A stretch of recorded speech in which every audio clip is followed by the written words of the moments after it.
देखो, जो आचार्य भगवंतों ने जैन दर्शन में जो कंसेप्ट है वेद ज्ञान का जो कंसेप्ट है, देखो 9 कर्म से वेद ज्ञान सारी दुनिया को समझ में आता है। द्रव्य कर्म से वेद ज्ञान ये बहुत कम लोगों को समझ में आता है, ये सारी दुनिया को समझ में नहीं आता।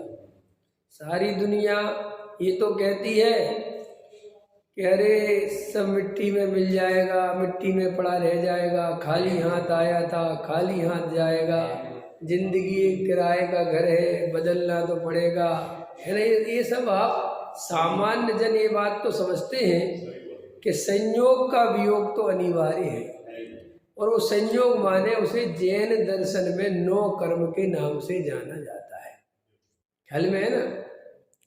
तो 9 कर्म से मैं भिन्न हूँ, 9 कर्म मेरे में नहीं है, और 9 कर्म मेरे से अलग हो जाएंगे, छूट जाएगा, यहीं पड़ा रह जाएगा, ये तो सारी दुनिया जानती है।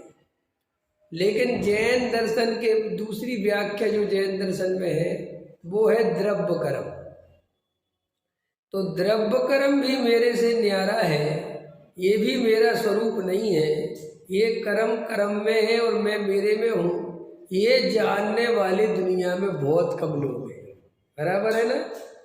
मैंने समझ लो, ऐसा समझ लो कि 6 अरब की जनता है, ठीक है ना। तो 6 अरब की जनता में से ये कर्म फिलॉसफी जानने वाले मुश्किल 15 से 20 लाख आदमी होंगे। 15-20 लाख मान लो फिर भी चलो, क्योंकि जैनी जो है अगर मान के चलो 1 करोड़ है, तो इतना तो 15-20 लाख जैनी जानते हैं कि कर्म ही है भैया सब कुछ। मैं इतना तो वो कहते कर्म से होता भैया सब कुछ, मैंने कर्म को मानते हैं कुल मिला।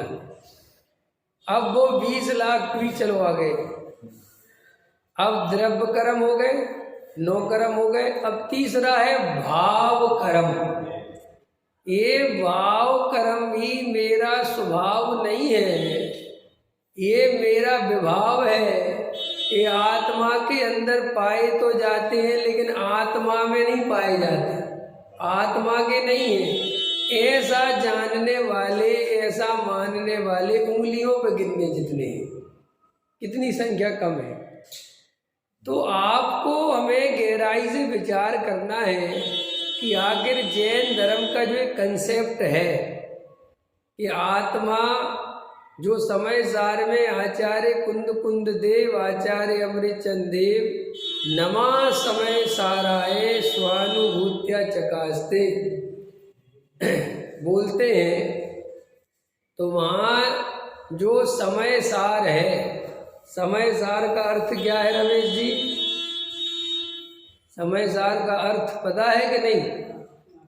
समय सार माने क्या है?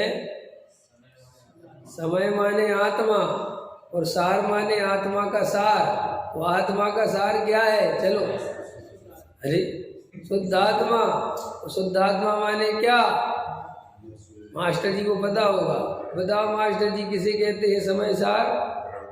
हाँ, ये परिभाषा हो नहीं, ये तुम लोग स्वाध्याय नहीं करते ना, इसका फल है ये।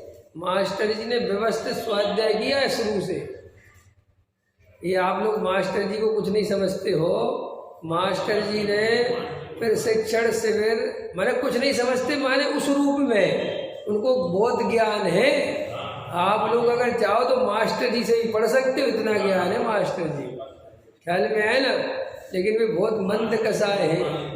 आजकल दुनिया में ऐसा पंचम काल है कि मंद कसाए वाले लोगों को कोई नहीं पूछता, वो जो राजनीति करने वालों को लोग माला पहनाते हैं। ये कर्म को दे ही संसार का स्वरूप है। तो मैं तो क्या बताया था, क्या बताया? 9 कर्म द्रव्य, नहीं, ये पूरी परिभाषा होनी चाहिए यार, तो फिर उसका अर्थ नहीं कर पाओगे अगर ये परिभाषा याद नहीं होगी। बोलो रमेश जी, समय सार माने और 9 कर्म। ये 3 कर्मों के नाम पढ़ो ध्यान से। सबसे पहले 9 कर्म बोला करो, क्रम है उसका बोलने का, कोई भी कर्म बोलते वैसे नहीं। 9 कर्म, द्रव्य कर्म, फिर भाव कर्म। 9 कर्म शरीर, द्रव्य कर्म ज्ञानावरणादि कर्म, और भाव कर्म माने मोह राग द्वेष के परिणाम, ये 3। तो जैन फिलोसफी में सबसे पहले जो ये बात चली, इसका एक बहुत रीजन है, कारण है, और बहुत बड़ा कारण है कि आचार्यों ने जब भेद ज्ञान कराया और ये कहा कि आत्मा नौकर्म, द्रव्य कर्म और भाव कर्म, इन तीनों से भिन्न ज्ञायक तत्व है, जानने देखने वाला शुद्ध स्वरूप चैतन्य तत्व है। तो ये लोगों को समझ में नहीं आती है कि शरीर से भिन्न, ठीक समझ में आ गया। अब ज्ञानावरण आदि कर्म से भिन्न क्यों कहा, नहीं समझ में आया। ज्ञानावरण आदि कर्म तो जीव में ही बंधे हुए हैं और सारा खेल कर्मों से चल रहा है, उससे आत्मा न्यारा कैसे है ना, कर्म ही सब कर रहे हैं। तो श्री गुरु कहते हैं कर्म के उदय को अपने स्वरूप में मानोगे तो जिंदगी भर आत्मा की अनुभूति नहीं कर पाओगे, ये भाव चले जाएंगे। इसलिए ज्ञानावरणादि कर्म का उदय भी मेरे में नहीं आता, कर्म का उदय कर्म में आता है, आत्मा में कोई कर्म का उदय नहीं होता। किसी कर्म के उदय से आत्मा में कुछ नहीं होता। जो कुछ होता है वो तो इसी शरीर और संयोगों में होता है। ख्याल में है कि नहीं आया। फिर आ गया तीसरा के मोह राग द्वेष का परिणाम, कि मोह राग द्वेष का परिणाम भी जीव का स्वरूप नहीं है, जीव का स्वभाव नहीं है। तो लेकिन होता तो जीव में है कि जीव में होने से जीव का नहीं हो जाता। और अगर हम अपने को मोह राग द्वेष रूप अनुभव करते रहेंगे तो कभी भी सम्यक दर्शन की प्राप्ति नहीं हो सकती। क्यों नहीं हो सकती? क्योंकि मोह राग द्वेष का स्वभाव मलिन है। वे कैसे हैं? मलिन। और उनको अपना मानोगे, उन पर दृष्टि रखेंगे तो हमें अनुभव काहेगा आएगा? मलिनता का आएगा कि शुद्धता का आएगा? मलिनता का आएगा। तो मलिनता का अनुभव तो सम्यक दर्शन नहीं दे सकता। सब कंसेप्ट क्लियर हुआ कि नहीं? मैंने आपको ये मलिनता से भी भेद ज्ञान करना ही पड़ेगा।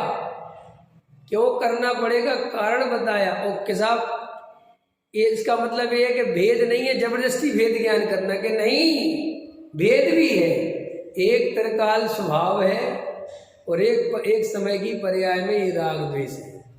क्योंकि तुम्हें त्रिकाल स्वभाव की खबर नहीं है और अपने को पर्याय दृष्टि से देखते हैं, जिसके कारण ऐसा अनुभव आता है कि मेरे अंदर मोह राग द्वेष के अलावा कुछ नहीं है। ये ऐसा होने से क्या होता है कि हमारा श्रद्धान मोह राग द्वेष रूप बना रहता है। और फिर वो श्रद्धान मिथ्यात्व है ना, तो वो आगे बढ़ता चला जाता है। फिर मकान भी मेरा, दुकान भी मेरी, पत्नी भी मेरी। जो राग को अपना मानेगा फिर वो पर पदार्थों को भी अपना माने। ये बात समझ लो। एक भूल होगी तो सारी भूल होगी। आचार्य भगवंतों ने ये जो भेद ज्ञान पे इतना बल दिया, मास्टर जी बहुत इंपॉर्टेंट बात बता रहा हूँ, इसको समझ लो। आचार्य भगवंतों ने जो भेद ज्ञान पे बल दिया इतना, आचार्य अमृतचंद्र देव ने तो ये तक कह दिया कि आज तक जितने सिद्ध भगवान हुए हैं वो भेद ज्ञान से हुए हैं। ये नहीं कहा कि आत्म अनुभव से हुए हैं। कैसे कहा?